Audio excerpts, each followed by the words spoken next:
Assalamualaikum warahmatullahi wabarakatuh. Hai, saya Rayu Lestari Putri. Ini adalah video channel YouTube aku yang pertama. Nah, di sini aku akan mereview buku, yaitu, nah ini dia. Judulnya Menggugat Tradisi Resepsi Pernikahan dan Buahan. Jadi buku ini sangat spesial sekali bagi saya. Kebetulan buku ini ditulis langsung oleh dosen IAI Sunan Giri Bojonegoro alias dosen saya, karena saat ini saya mahasiswa semester 7 di IAI Sunan Giri Bojonegoro. Nah, kebetulan dosen saya itu bernama Bapak Dr. Haji Mundar Fahman MM. Di dalam buku ini Pak Mundar membagi buku ini dalam beberapa bab, yaitu bab 1 tentang pendahuluan, yaitu memberikan pencerahan kepada kita semua tentang apa sih arti dari pernikahan itu sendiri, kemudian bagaimana budaya resepsi dan buahan di kalangan masyarakat. Kemudian bab 2 itu menjelaskan tentang akad nikah dan resepsi pernikahan Islam yang sesuai dengan Kanjeng Nabi Muhammad SAW. Kemudian yang ketiga yaitu pelaksanaan resepsi pernikahan dan buahan yang perlu diluruskan. Kemudian yang keempat yaitu dialog keilmuan tradisi yang dibenci sekaligus disukai. Kemudian yang kelima yaitu penutup. Nah, kali ini aku akan membahas bab pertama dulu, yaitu pendahuluan. Di sini Pak Mundar sangat gamblang sekali ketika menuliskan tentang pengertian dari tradisi resepsi, pernikahan, dan buahan. Islam mengajarkan ketika ada orang yang menikah, mempelai perempuan dan laki-laki itu hendaknya mengadakan resepsi pernikahan. Nah, tentunya resepsi pernikahan ini harus dilakukan sesuai dengan kemampuan, tidak perlu yang mewah-mewah atau mungkin yang terlalu berlebihan dan sampai misalkan hutang sana sini. Nah, itu tidak perlu ya teman-teman, karena memang Islam mengajarkan resepsi pernikahan itu tidak harus dengan biaya mahal. Nah, ini di bab kesimpulan. Jadi tidak boleh berlebihan. Bahkan misal seorang keluarga yang punya hajat, misalkan nyak punya 1 ekor kambing, silahkan mengadakan resepsi dengan hanya 1 ekor kambing tersebut sesuai dengan kemampuan masing-masing. Nah, di antara penyimpangan-penyimpangan tradisi resepsi pernikahan dan buahan di dalam buku ini disebutkan ada 4 penyimpangan. 1. Menggunakan jasa perdukunan. 2. Acara resepsi yang berlebihan. 3. Komersialisasi di balik acara resepsi. 4. Diwarnai aneka kemubadilan. Ini aku akan menjelaskan yang poin pertama dulu, yaitu menggunakan jasa perdukunan. Nah, teman-teman pernah gak sih menjumpai masyarakat di sekitar teman-teman yang menggunakan jasa dukun sebelum mengadakan resepsi pernikahan dan buahan?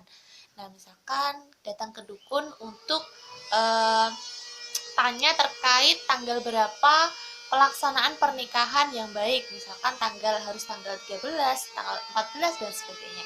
Jadi itu tanyanya ke dukun. Nah, itu adalah salah satu penyimpangan yang terjadi di masyarakat sekitar kita, terutama masyarakat muslim ya teman-teman.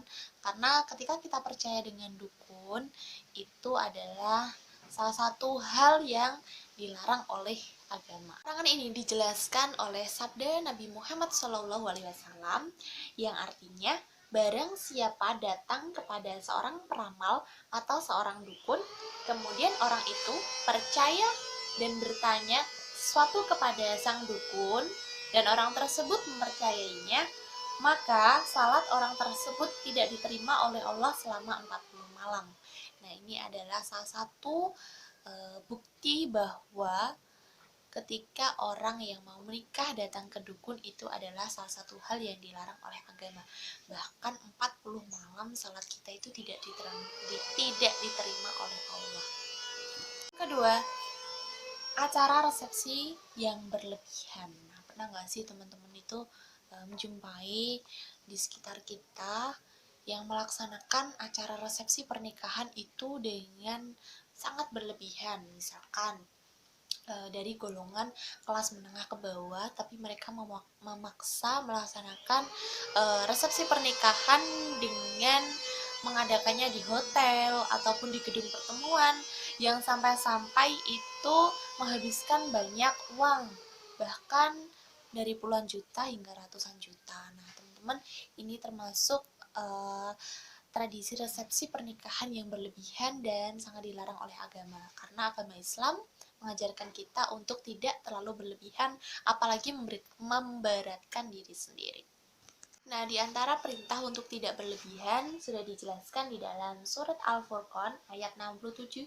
Allah berfirman yang artinya, dan termasuk hamba-hamba Tuhan yang maha pengasih, orang-orang yang apabila membelanjakan harta, mereka tidak berlebihan dan tidak pula kikir, dan adalah pembelanjaan itu di tengah-tengah antara yang demikian. Perintah sederhana dalam mengadakan resepsi pernikahan dan buahan itu sudah ada sejak Nabi Muhammad SAW. Bahkan Nabi ketika mengadakan walimatul urs, ketika menikah dengan istri-istrinya, dijelaskan bahwa Nabi walimah hanya dengan 2 mud gandum. Bayangkan saja teman-teman, begitu sederhananya pernikahan Nabi dengan istri-istrinya. Nah, 1 mud itu sekitar 6 ons. Kalau 2 mud itu berarti 12 ons. Begitu sederhananya ya. Nah, bahan yang dimasak untuk walimah hanya 12 on tepung. Itu contoh dari walimah Rasulullah. Yang ketiga, terjadi komersialisasi di balik acara resepsi. Nah, apa itu komersialisasi? Komersialisasi berarti membuat segala sesuatu ibarat dagangan. Nah, pernah nggak sih teman-teman menjumpai bahwasanya tetangga teman-teman atau mungkin keluarga teman-teman, sahabat teman-teman yang istilahnya jor-joran atau banyak-banyakan untuk menyumbang dalam hal isinya adalah buahan. Nah, sebagai seorang muslim tentunya kita diperintahkan untuk saling membantu ya teman-teman. Tapi dalam hal ini banyak sekali penyimpangan yang terjadi di masyarakat, yaitu terjadinya komersialisasi acara resepsi, di mana sang pemilik hajat itu tidak sedikit juga yang memiliki niat untuk mendapat keuntungan dari acaranya tersebut. Dan sang yang buo, maksud saya yang diundang, itu juga tidak sedikit loh teman-teman dari mereka yang sambat, istilahnya mereka itu mengeluh karena mendapat undangan. Bahkan sehari mereka bisa mendapat undangan 5-4 undangan dalam 1 bulan, bahkan lebih. Nah, dari sinilah suatu penyimpangan itu berasal, di mana ketika acara resepsi itu tidak sedikit dari mereka yang ikhlas gitu teman-teman, yang melakukan buahan. Bisa jadi mereka karena terpaksa atau mereka sungkan kalau tidak datang, meski hanya sekedar store muka dan bawa amplop seperti itu. Nah, di komersialisasi tersebut juga banyak orang zaman sekarang yang memiliki niat sebelum melakukan acara resepsi bahwasanya dia harus mencetak undangan dalam jumlah besar. Diharapkan dari jumlah undangan yang semakin banyak itu mereka akan mendapatkan keuntungan yang lebih, seperti itu. Nah, di kalangan masyarakat kita itu juga sering terjadi bahwasanya misal ini hanya contoh, misalkan si A itu memberikan sumbangan atau buahan sebesar 50.000. Nah, tradisi di masyarakat zaman sekarang itu ketika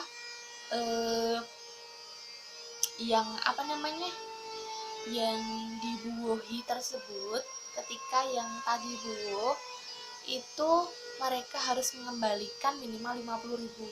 Kalau di bawah 50.000 itu biasanya terjadi yang namanya rasan-rasan atau gibah sesama tetangga atau sama kerabat sendiri, seperti itu teman-teman. Nah, di sini makanya Pak Mulder menuliskan dengan secara gamblang, memberikan pencerahan kepada kita semua tentang seringnya terjadi komersialisasi di acara pernikahan dan juga resepsi. Padahal acara resepsi itu kan diadakan seharusnya dalam rangka tasyakuran, karena bagi orang tua merasa bersyukur karena anaknya sudah dipertemukan dengan jodohnya. Bagi yang mempelai, baik itu perempuan atau laki-laki, itu sebagai rasa syukur kita karena sudah dipertemukan dengan jodohnya. Nah, itu tasyakuran. Nah, sebaliknya zaman sekarang itu dijadikan sebagai ajang komersialisasi, yaitu acara resepsi diwarnai dengan kemubadiran. Teman-teman pernah lihat nggak sih di gedung pertemuan, bahkan di hotel, atau mungkin di rumah tempat acara resepsi itu terjadi banyak kemubadiran, misalkan makanan-makanan yang masih banyak dan akhirnya terbuang karena basi. Nah, itu merupakan suatu kemubadiran yang nyata dan seringkali terjadi di lapangan saat ini. Jadi memesan catering yang terlalu banyak, padahal yang buah tidak sebanyak ekspektasi, seperti itu teman-teman. Jadi banyak sekali kemubadiran di acara resepsi pernikahan. Nah, itu tadi teman-teman, aku mereview buku yang berjudul Menggugat Tradisi Resepsi Pernikahan dan Buahan. Semoga bermanfaat. Jadi, kesimpulan dari buku ini, Pamunggar ingin memperlihatkan pada kita semua bahwa kerap kali penyimpangan-penyimpangan terjadi ketika masyarakat mengadakan tradisi pernikahan maupun buahan. Nah, di samping itu, tradisi pernikahan dan juga buahan di dalam suatu resepsi itu sebenarnya sangat bagus, tapi bagaimana seorang yang punya hajat bisa memiliki niat yang benar, tidak datang ke dukun dan juga tidak melakukan kemubadiran, bahkan melakukan resepsi secara berlebihan. Jadi silakan mengadakan resepsi pernikahan dan buahan sederhana saja sesuai dengan kemampuan, tidak berlebihan dan juga tidak melakukan kemubadiran. Jadinya melakukan resepsi itu adalah suatu ungkapan rasa syukur kita kepada Allah Subhanahu wa taala. Jadi tidak seharusnya kita melakukan komersialisasi atau melakukan pemubadiran, acara yang berlebihan, dan apalagi sampai datang ke jasa dukun. Terima kasih. Tunggu video saya di review buku selanjutnya ya. Assalamualaikum warahmatullahi wabarakatuh.